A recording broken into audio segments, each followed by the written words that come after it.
जी अजहर साहब, ऐसे माशाल्लाह नगीने बल्कि हीरे आपकी पार्टी में भी हैं, शेर अफजल मरवत साहब की शक्ल में। ये बात बिल्कुल दिल को लगती है, इसको तस्लीम करना चाहिए कि शेर अफजल मरवत साहब ने शायद अपनी ज़िंदगी की इससे बड़ा भंड नहीं मारा, मगर वो खड़े हैं अपनी ज़ाती स्टेटमेंट कह के इसके ऊपर, शायद इससे बड़ा नहीं है। कम अज़ कम जिसके लिए इमरान खान साहब जेल से जवाब भेज रहे हैं कि बोलने वाले को थोड़ी अकल करनी चाहिए थी कि मोहम्मद बिन सलमान के साथ हमारा ताल्लुक कैसा, सऊदी अरब के साथ हमारा ताल्लुक कैसा।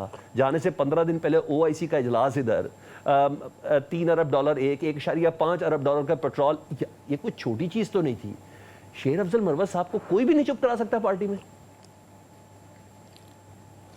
बहुत शुक्रिया। देखिए, मैं तो बड़ा कायल हूँ स्टेट्समैन होने का कि इंसान को जब ऐसे ममालिक के साथ डील करना है, और अभी आप सिर्फ देख लें कि चाइना के साथ इस वक्त क्या हाल हो गया।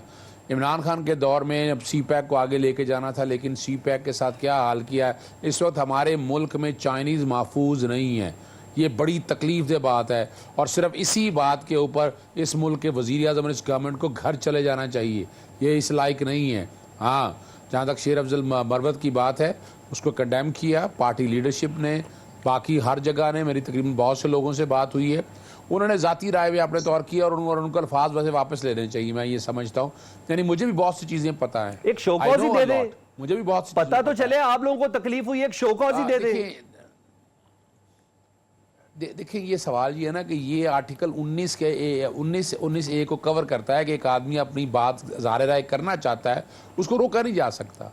यानी मैं ये कहूँ, पार्टी पॉलिसी के हवाले से जो बातें हैं ना वो और हैं, इस पर पार्टी देखती है क्या कर सकती है। लेकिन जो बात मैं कहना चाह रहा हूँ वो ज़हन में रखिएगा, शेर अफजल मरवत जब ऑपरेशन रजीम चेंज के वक्त पार्टी में नहीं थे, ये तो बहुत अरसा बाद जाकर वो पार्टी में ज्वाइन हुए हैं। तो इसलिए उस वक्त की बातों का तो उनको अंदाज़ा नहीं था, ना तो वो किसी कोर कमेटी में थे, ना वो सारे, यानी मिसाल के तौर पर मेरा जो है ऑपरेशन रजीम चेंज में वज़ीर आज़म जाना होता था, इमरान खान साहब से मुलाकात होती थी, काबीना से मुलाकात होती थी, हमारी बड़ी डिटेल डिस्कशन होती थी।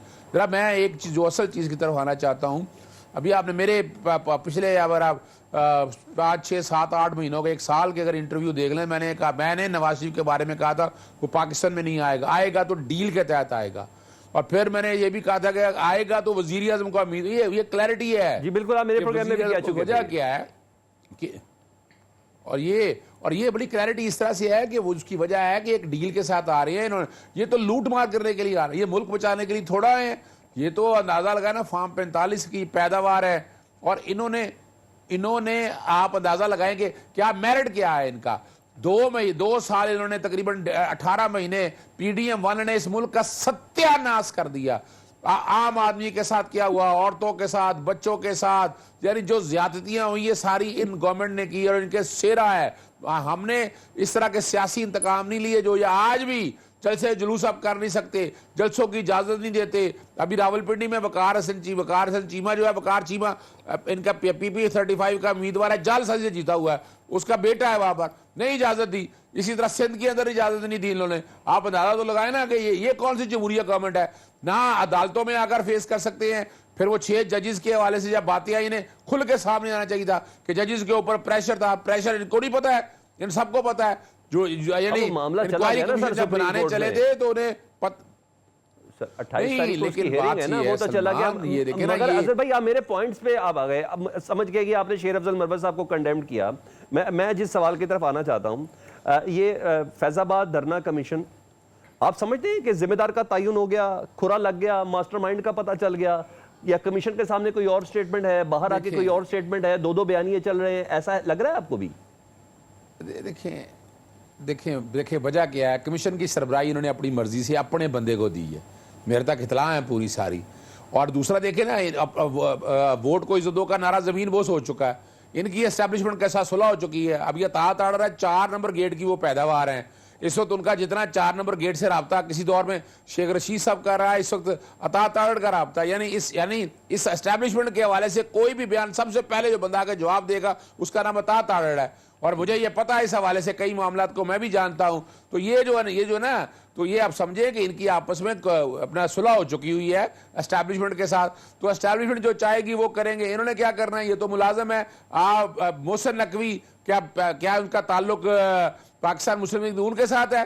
क्या वो चले मान तो तारीख में हमने देखा है कि इंपोर्टेड वजीर आजम आते रहे हैं, वजीर खजाना आते रहे हैं, लेकिन ये हमने कभी नहीं देखा कि वजीर दाखिला इंपोर्टेड आएगा, हमने ये नहीं देखा कि फैसल वाडा आएगा, हमने ये नहीं देखा कि अपना काकड़ साहब आएंगे। आप बैठ के आप यहां से इंशाल्लाह आपने ये भी नहीं देखा होगा कि परवेज खटक कहां जा रहे हैं। मैं अभी उस तरफ भी आना, आपने ये भी नहीं देखा होगा कि परवेज खटक साहब किधर जा रहे हैं अचानक से।